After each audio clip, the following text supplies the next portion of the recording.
Hi hello എല്ലാവർക്കും നമസ്കാരം. നമ്മളിന്ന് ഇഡ്ഡലി സാമ്പാറുമാണ് ഉണ്ടാക്കാൻ പോകുന്നത്. രാവിലത്തെ ബ്രേക്ക്ഫാസ്റ്റ് നമുക്ക് ഉണ്ടാക്കി നോക്കിയാലോ.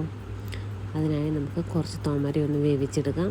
ആദ്യം തോമര വേവിച്ചെടുക്കാം. കുക്കറിലല്ല വെക്കുന്നത്. വെള്ളം വെച്ച് വെള്ളം ചൂടാകുമ്പോഴത്തേക്ക് തോമര കഴുകിയിട്ട് അതൊന്ന് വേവിച്ചെടുക്കാം. അപ്പോഴത്തേക്ക് സാമ്പാറിനുള്ള പച്ചക്കറിയൊക്കെ അരിഞ്ഞെടുക്കാം. സാമ്പാറിനുള്ള പച്ചക്കറിയെല്ലാം നല്ലതായിട്ട് അരിഞ്ഞ് അത് നന്നായിട്ട് കഴുകി 2-3 വെള്ളത്തിൽ കഴുകി എടുത്ത് വെന്ത തോമരയ്ക്കകത്തോട്ട് ഇട്ട് കൊടുക്കാം. നന്നായിട്ട് കഴുകി എടുത്തിട്ടുണ്ട്. നമുക്കതിന് തോമരയെല്ലാം നല്ലതായിട്ട് വെന്തിട്ടുണ്ട്. നമുക്കതിലോട്ട് ഇട്ട് കൊടുക്കാം. ഇട്ട് അതിനകത്തോട്ട് ഒരു പീസ് കട്ടക്കായം, 1/2 ടീസ്പൂൺ മഞ്ഞൾപ്പൊടി, ഒരു 1/2 ടീസ്പൂൺ ഉപ്പ്, ഇത് 3 കൂടി ഇട്ട് കൊടുത്തിട്ട് ഇളക്കിയിട്ട് നമുക്കൊന്ന് അടച്ച് വെക്കാം. അത് കഷ്ണമെല്ലാം ഒന്ന് വെന്ത് വരട്ടെ. അപ്പോഴത്തേക്കും നമുക്ക് ഇഡ്ഡലി ഉണ്ടാക്കാനായിട്ട് നമ്മൾ ഈ പൂവരശിൻ്റെ ഇലയാണ് എടുത്തേക്കുന്നത്. നമുക്ക് അതിലോട്ട് കുറച്ച് എണ്ണ തടവി കൊടുക്കാം. എന്നിട്ട് കോരി ഒഴിക്കാം.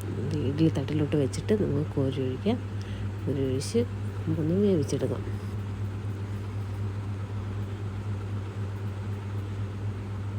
ഇഡ്ഡലി നന്നായി വെന്ത് വന്നിട്ട് നമുക്കൊന്നൊന്ന് കുത്തി നോക്കാം. ഇറക്കലി കൊണ്ട് വെന്തോ ഇല്ലെന്നറിയാൻ പറ്റും. നന്നായിട്ട് വെന്തിട്ടുണ്ട്. നമുക്ക് അപ്പോഴത്തേക്കും സാമ്പാറിന് വെണ്ടയ്ക്കയും തക്കാളിയും കൂടെ ചേർത്ത് കൊടുക്കണം. നമ്മളതൊന്ന് വഴട്ടിയാണ് ചേർത്ത് കൊടുക്കുന്നത്. നമ്മളൊരു ചീനച്ചട്ടിയിലോട്ട് ഇച്ചിരി എണ്ണ ഒഴിച്ചിട്ട് ഈ അരിഞ്ഞ് വെച്ചേക്കുന്ന വെണ്ടയ്ക്കയും തക്കാളിയും ഇട്ട് നന്നായിട്ട് വഴട്ടി ഈ സാമ്പാറിൻ്റെ കഷ്ണത്തിനകത്ത് ഇട്ട് കൊടുക്കാം. എന്നിട്ട് മുളക് പൊടിയും കുറച്ച് മല്ലിപ്പൊടിയും ഇച്ചിരി ഉലുവാപ്പൊടിയും കൂടെ ഒന്ന് ചൂടാക്കിയിട്ട് ഈ സാമ്പാറിലെ കഷ്ണത്തിലോട്ട് ചേർത്ത് കൊടുക്കാം. നമുക്ക് കടുക് വറക്കാനായിട്ട് കുറച്ച് ചുവന്നുള്ളിയും വറ്റലും മുളകും കറിവേപ്പിലയും എടുത്ത് വെച്ചിട്ടുണ്ട്. നമുക്ക് കടുക് ഇട്ട് പൊട്ടിച്ചിട്ട് ഈ ചുവന്നുള്ളിയും വറ്റലും മുളകും കറിവേപ്പിലയും കൂടി ഇട്ട് നന്നായിട്ട് മൂപ്പിച്ച് സാമ്പാറിലോട്ട് കടുക് വറുത്ത് ഒഴിക്കാം.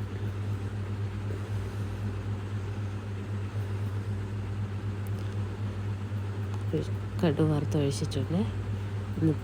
ഇന്നത്തെ സ്പെഷ്യൽ സാമ്പാറാണ് ഇഡ്ഡലിയും സാമ്പാറും.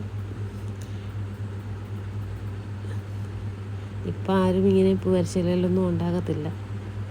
ഒന്ന് ഉണ്ടാക്കി നോക്കിയത് നല്ല ടേസ്റ്റാണ്. എല്ലാവരും ഒന്ന് ഉണ്ടാക്കി നോക്കണം. ഇന്നത്തെ സ്പെഷ്യൽ സാമ്പാർ ഇഡ്ഡലി സാമ്പാർ.